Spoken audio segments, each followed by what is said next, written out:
खरीफ महाअभियान 2022 के अंतर्गत आयोजित आज इस जिला स्तरीय खरीफ कार्यशाला में उपस्थित माननीय विधायक खगड़िया विधानसभा क्षेत्र श्री शतपति यादव जी, उपस्थित निदेशक पीपीएम बिहार पटना श्री अशोक प्रसाद जी, उपस्थित जिला कृषि पदाधिकारी श्री शैलेश कुमार जी, उपस्थित वरीय वैज्ञानिक कृषि विज्ञान केंद्र खगड़िया श्रीमती अनीता कुमारी जी, उपस्थित जिला पशुपालन पदाधिकारी श्री डॉक्टर मोइनुद्दीन, सहायक निदेशक पौधा संरक्षण श्री श्याम नंदन कुमार जी, सहायक निदेशक उद्यान श्री मोहम्मद जावेद जी, सहायक निदेशक कृषि अभियंत्रण श्री रजनीश रंजन जी, वैज्ञानिक कृषि विज्ञान केंद्र श्री जितेंद्र कुमार जी, उपस्थित सभी जिला स्तरीय पदाधिकारीगण, उपस्थित कृषि समन्वयकगण, किसान सलाहकारगण, किसान बंधुओं और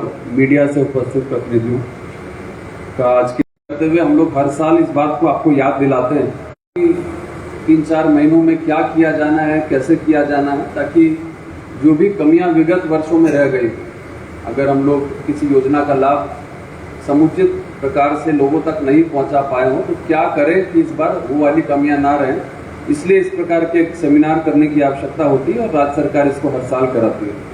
और मैं भी विभिन्न जिलों में इस तरह के कार्यक्रम में सम्मिलित होता रहा हूँ, तो कोई नई बात नहीं है आपके लिए भी और हमारे लिए भी। तो इसको कराने की आवश्यकता मुख्य ये भी है कि कई इस बीच नई योजनाएं सरकार लागू करती है, नई योजनाएं लाती है, जिसके बारे में जानकारी देने का एक सशक्त माध्यम है कि इस प्रकार का एक कार्यशाला आयोजित किया जाए और विभिन्न क्षेत्रों के जो भी प्रबुद्ध प्रशिक्षक गण हैं यहाँ पर आते हैं, रिसोर्स पर्सन, और आप लोगों को योजनाओं के संबंध में विस्तृत रूप से जानकारी देते हैं। समय के साथ अब पूर्व के वर्षों में और अपने अंतर ये आ गया है कि धीरे धीरे सारी चीज़ें डिजिटाइज होती जा रही है। हर चीज़ के लिए ऑनलाइन आवेदन की प्रक्रिया बना दी गई है। इससे लाभ ये है कि इस पूरी प्रक्रिया में पारदर्शिता आती है। जो पिक एंड चूज करके कुछ लोगों को हर बार लाभ मिलता था, वो ऑप्शन सबके लिए खुल जाता है। लेकिन यहाँ पर महत्वपूर्ण ये भी है कि कितने लोगों को इसकी जानकारी हो पाती है कि किस प्रकार से इस तरह का ऑनलाइन आवेदन भी किया जाए।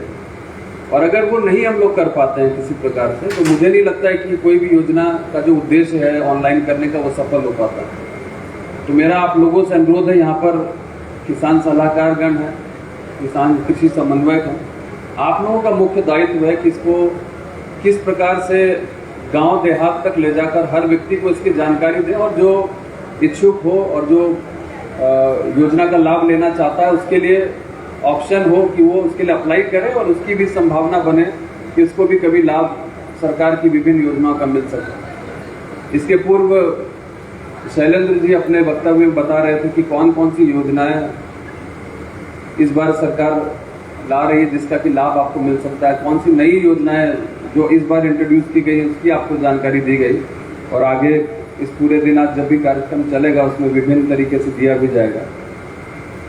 और हमारे पूर्व के एक वक्ता ने यह भी बताया कि किस प्रकार जो क्लाइमेट चेंज हो रहा है, जो मौसम बदल रहा है, उसके कारण चीज़ें जो है अनएक्सपेक्टेड रूप से हो रही हैं। आंधी तूफान जब आप उसकी अपेक्षा नहीं कर रहे हैं तब हो जा रहा है। वर्षा की जब हम अपेक्षा करते हैं तो सुखाड़ पड़ जा रहा है। सुखाड़ वाले जिलों में बारिश हो जा रही है, बाढ़ आ जा रही है। ये सारा चीज़ जो प्रकोप चल रहा है, इससे किस प्रकार से अपने आप को बचा कर रखें, क्योंकि खगड़िया जिला बिहार राज्य की तरफ ऑलमोस्ट 90% यहाँ पर लोगों की अब जो आबादी है वो किसानों की है, वो कृषि पर आधारित यहाँ की इकोनॉमी है। इंडस्ट्रियलाइजेशन अभी प्रारंभ हुआ है, अभी पूरी तरीके से आया नहीं है।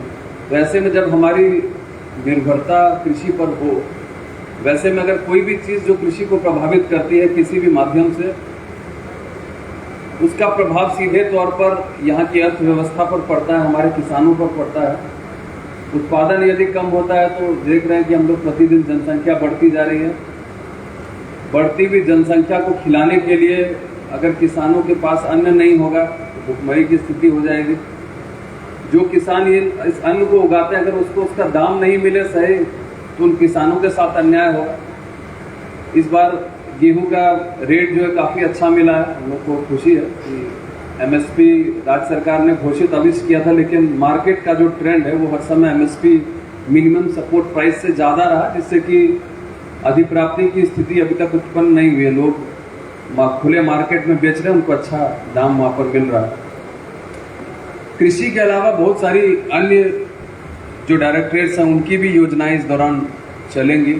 इसमें माइक्रो इरिगेशन के बारे में, सूक्ष्म कृषि के सिंचाई के बारे में बताया गया।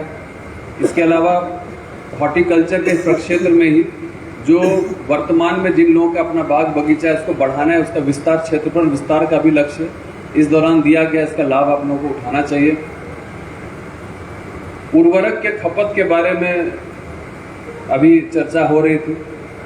आपको जान के आश्चर्य होगा और मुझे भी जानकर आश्चर्य हुआ कि पूरे देश में, भारत में उर्वरक प्रति हेक्टेयर की जो खपत है वो सबसे ज्यादा खगड़िया जिले में, पूरे भारत में। और उसके बावजूद भी हम लोग बोलते हैं कि हमारे पास खाद की कमी है। तो इस खाद की कमी को कहीं ना कहीं हम लोग को प्रयास करना होगा कि किस तरीके से उसकी कटौती करें। एक मॉडल बताया जा रहा था कि पहले वर्ष 25% करिए, अगले वर्ष 50% करिए और तीसरे वर्ष पूरी तरीके से जैविक पे आ जाइए। बाहर के जो बाजार हैं, जो बड़े बड़े शहरों के जो बाजार हैं, वहां पर ऑर्गेनिक प्रोडक्ट्स की बहुत मांग है। जैविक उत्पाद, यानी जिस उत्पाद को बनाने में किसी भी प्रकार से पेस्टिसाइड, फर्टिलाइजर का उपयोग नहीं हुआ हो, वैसे उत्पाद मार्केट में 3 गुने 4 गुने दाम में बिकते हैं। तो किसानों को यह सोचना चाहिए कि अगर उत्पादन उससे थोड़ा कम भी होता है तो उसका दाम इतना ज्यादा है मार्केट में कि उनकी भरपाई, बल्कि उससे ज्यादा ही उसकी इनकम होगी। लेकिन कोई भी जब कोई नई बात करता है, इसको समझने में थोड़ा समय लगता है। लोगों को लगता है कि इसको करें, पहले दूसरे लोग कर लें, तब हम लोग इसका अनुसरण करें। तो बदलाव आने में थोड़ा समय लगता है। ओवरनाइट कोई भी बदलाव नहीं आ जाता कि कल तक जो खाद इस्तेमाल कर रहे थे आज अचानक से जीरो हो जाएगा, वैसा होता नहीं। एक व्यक्ति जो मान लीजिए अगर ड्रग्स लेता है कोई बच्चा, तो उसको ऐसा नहीं है कि उसको ड्रग्स छुड़ाने के लिए उसको पहले दिन से उसका रोक नहीं दिया था, उसको धीरे धीरे उसको कम किया जाता है और एक समय आता है जब वो उसको छोड़ देता। उसी तरीके से ये फर्टिलाइजर इस्तेमाल करने की जो लत है, ये इसको खत्म करना होगा। इसके कारण हम लोग इतना सारा जो फर्टिलाइजर, पेस्टिसाइड जो डाल रहे हैं, अंत में ये कहाँ जाके मिलता है?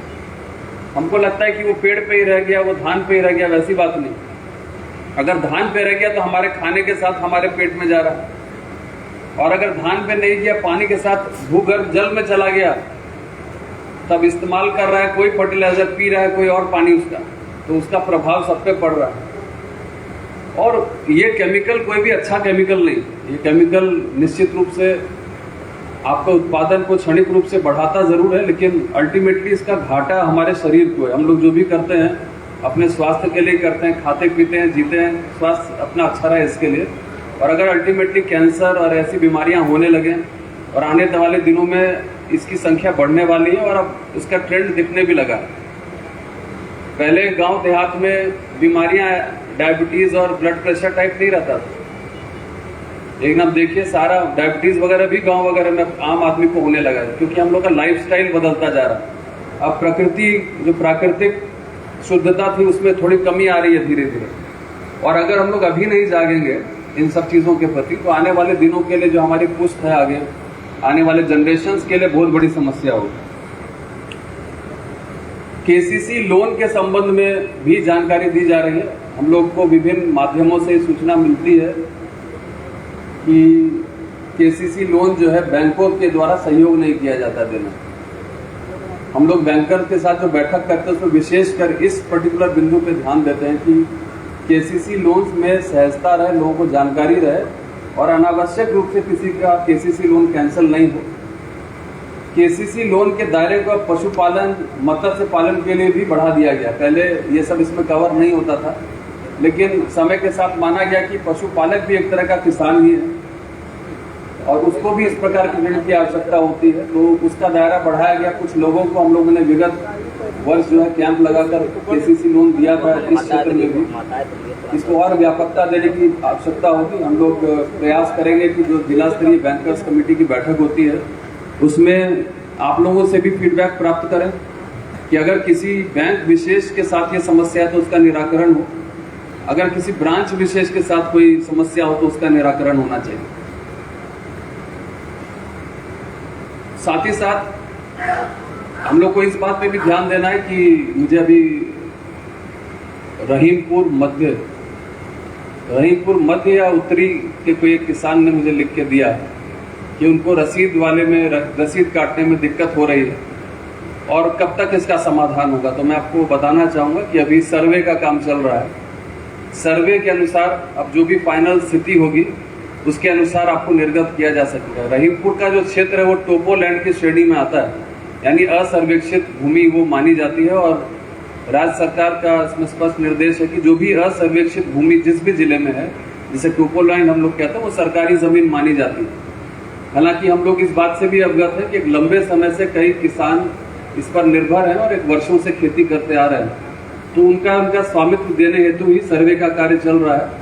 सर्वे का कार्य जैसे ही पूर्ण होगा आप लोगों को आपका रसीद मिलेगा और आपको योजनाओं का लाभ भी हम लोग देने का प्रयास करेंगे।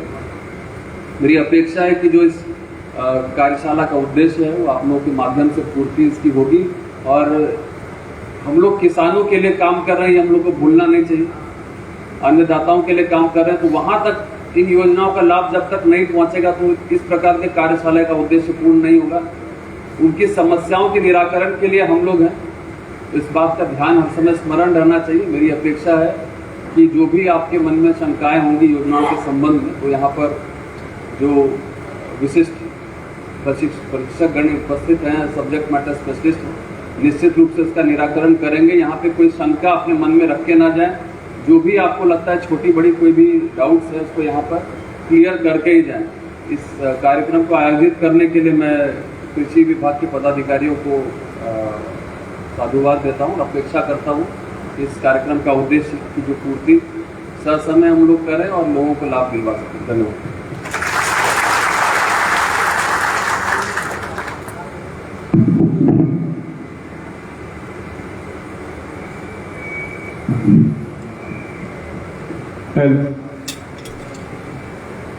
धन्यवाद सर।